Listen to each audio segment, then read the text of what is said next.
Negócios, carreiras, oportunidades, curiosidades. Meu nome é Luciano Copini e está no ar o programa Tendência. E hoje vamos falar de intercâmbio cultural. E para falar sobre isso trouxemos Lisa Dossi. Lisa Dossi é a diretora da Central de Intercâmbio, CI, que vai falar um pouco hoje com a gente a respeito do que é intercâmbio. Tudo bom, Lisa? Tudo bem, Luciano. Bem-vindo ao nosso programa. Obrigada. Conta pra gente um pouco o que é, de fato, intercâmbio cultural. Bom, intercâmbio cultural envolve toda a troca, né, de cultura, expectativas e conhecimento. Então, ele é todo programa que envolve estudo e trabalho em outro país que não o país que a pessoa nasceu. Pode ser nós aqui do Brasil indo para outros lugares ou recebendo estrangeiros de uma maneira geral. E Lisa, qual você acredita que seja a faixa etária predominante para o intercâmbio cultural? Não dá para falar uma faixa etária predominante ou importante. Na verdade, o intercâmbio, eu costumo dizer que ele é válido, mesmo que seja por 2 semanas. É uma lição de cidadania muito grande quando você sai do teu mundo, né, que você está acostumado e vai ver outras realidades. Então, para cada caso é um caso. Tem aquele jovem que com 13 anos, ele e a família já estão preparados para isso, porque desde 8 anos de idade, os pais talvez já tenham feito intercâmbio, então é uma realidade muito próxima deles. Tem aquela pessoa que só vai estar preparada ou vai poder fazer quando termina a universidade ou no meio, numas férias de universidade. Tem aquela pessoa que quer fazer aos 30. Hoje em dia é muito comum a gente ver profissionais de entre 30 e 40 anos buscando essa experiência, ou porque já falam um idioma, querem falar outro, ou porque querem fazer uma especialização na sua área de formação. Então, cada caso é um caso, Luciano, não dá para falar uma idade ideal para isso. Isso realmente é muito interessante, a gente vai querer discutir bastante, mas antes vamos fazer um intervalinho comercial, a gente já volta, tá? E vamos voltar aí sobre essas pessoas de 30 anos que estão buscando aperfeiçoamento, especialmente pós-graduação. Então, Tendência volta logo logo. Estamos de volta com o programa Tendência, entrevistando Lisa Dossi, diretora da Central de Intercâmbio, CI. Tudo bom, Lisa? Na verdade, a questão do intercâmbio e a relação disso com a idade e carreira é uma dúvida que muitas pessoas têm, né? Além do fato, simplesmente, também do receio de participar, de ir a um intercâmbio a um outro país ou passar por uma experiência internacional e os problemas que isso pode acarretar. Pela sua experiência, as pessoas que têm buscado intercâmbio, o que elas encontram lá fora?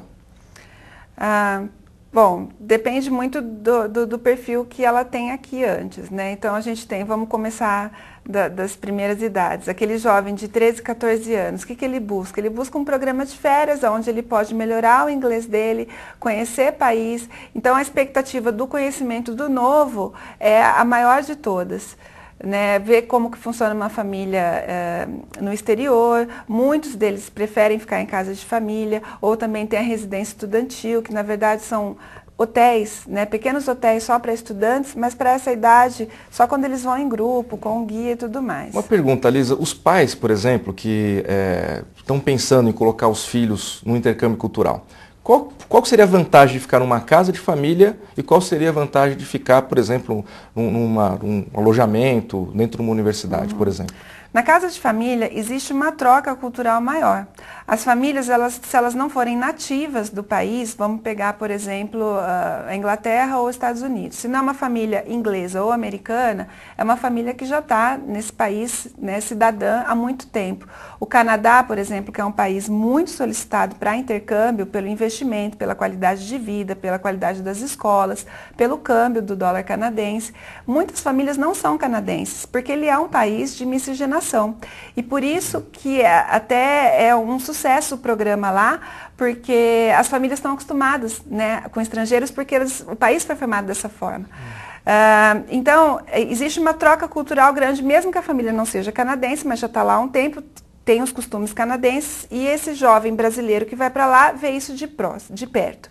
Agora, a residência estudantil, eu gosto muito porque ela oferece uma oportunidade para o menor entre 15 e 16 anos, que a gente não tem aqui no Brasil, que é morar no internato. Para nós, a palavra internato é muito pesada, né? Remete a castigo. É verdade. A gente lembra disso, né? E lá não. Na verdade, ele vai estar dividindo o quarto com um colega que pode ser suíço, alemão, japonês, chinês, vivendo aquela experiência com outros estudantes que estão na mesma situação que ele. Então, muitas vezes, aquela mãe ciumenta ou aquela mãe insegura que está com medo, porque cada casa é uma casa. Na minha casa nós temos os nossos costumes, na sua você tem, e lá fora a mesma coisa. Então, se essa mãe acha que o filho não vai se adaptar, aí a gente recomenda mais a residência estudantil. E eu, particularmente, acho bem legal essa experiência de poder estar dividindo ali, né, uma acomodação com outros estudantes, que é uma coisa que quem mora no Brasil, a gente não viveu isso, né, Luciano? Então, com certeza. Aliás, é uma coisa que é uma curiosidade, porque né, na minha época de intercâmbio cultural, existia uma realidade. E hoje eu sinto que é bem diferente, né? Na verdade, a gente ouve algumas coisas. Que diferenças hoje nós temos, especialmente nos formatos de intercâmbio? Qual que é, de fato, a experiência que pode ser diferencial, realmente competitivo, na hora de um profissional buscar uma posição no mercado? Então, a mudança foi rápida, porque nossa época não está tão distante assim, né? Vamos falar que teve uma mudança bem rápida, e na verdade teve mesmo. Quando eu estava com 16, 17 anos, o intercâmbio era uma coisa só para fazer o ensino médio, tinha aquela troca, né? Tinha que vir um para ir outro, e muito fechado para alguns grupos da sociedade. Hoje em dia não, qualquer pessoa pode fazer. Então, se a gente sair um pouquinho desse perfil do ensino médio, do high school, vamos para o curso de idioma, que é onde eu pude fazer. Eu terminei a faculdade, eu trabalhava numa multinacional, tinha estudado inglês a minha vida inteira, falava inglês bem, mas me faltava segurança. Eu tinha que fazer apresentações para diretores, né, e muitas vezes até defender projetos e empregos de pessoas. Isso em inglês. Então, para quem não tinha vivência, realmente era bem complicado. Eu fiz mais ou menos uma reserva de 1 ano, fiquei 2 meses estudando em São Francisco, morando numa casa de família, numa escola de inglês só para estrangeiros, e você não fala inglês só na escola, você sai da escola e continua falando inglês. Então o aprendizado, ele realmente, eu diria que não é nem tanto o aprendizado, mas a confirmação do que você já sabe, ela é notória. E quando eu voltei, eu tive muita segurança, e isso fez um diferencial muito grande, né? E também a parte de cursos de especialização. Se você falar, por exemplo, eu quero seguir a carreira de marketing, fiz um curso de administração e quero fazer uma especialização na área de marketing. Nós temos excelentes escolas e universidades no Brasil. Não dá para fazer só a troca. Não vou fazer uma especialização no Brasil e vou fazer fora. Não é isso. Mas muitas vezes, uma semana que você faça um curso fora, faz uma diferença. Eu fiz um curso de empreendedorismo na Babson College, em Boston, e fez uma grande diferença também na minha carreira. Né? Esse foi um segundo intercâmbio que você chegou a fazer? Um segundo intercâmbio. Quanto tempo depois entre o primeiro e o segundo intercâmbio? Deu bastante, porque eu tive meu filho, né, nesse meio tempo, então não pude sair. E você conseguiu fazer, isso é uma informação importante, porque muita gente não sabe que é possível, mesmo tendo uma família, né, por um curto período de tempo, fazer o intercâmbio. Quer dizer, você não levou seu filho, levou? Não podia. Mas acho que a gente tem que negociar em casa, né, conversar e mostrar as vantagens disso. Uma semana fora, né, eu até brinco, eu falo que foi o curso mais caro que eu fiz, porque realmente era um curso de um bom nível, numa estrutura muito boa, a gente ficava internado dentro de um hotel, os professores de Harvard e tudo mais, então tinha um porquê, né? Então não é que ficou caro, foi um investimento que eu fiz e que realmente valeu muito a pena. O difícil às vezes é quando a gente volta, né? Porque são poucas, né, instituições que têm essa parte de ensino séria. Então muitas vezes você fala, poxa, quero algo mais. Você começa a primar pela excelência e pela qualidade depois de uma experiência dessa. E foi tranquilo, fiquei com saudade do meu filho, sim, né, mas deu para fazer. E o espaço entre um e outro foi de uns 7 anos, mais ou menos. Bacana. Então quer dizer que mesmo fazendo um agora é importante estar voltando. Sim. E uma coisa que, na verdade, eu acho que muitos buscam intercâmbio cultural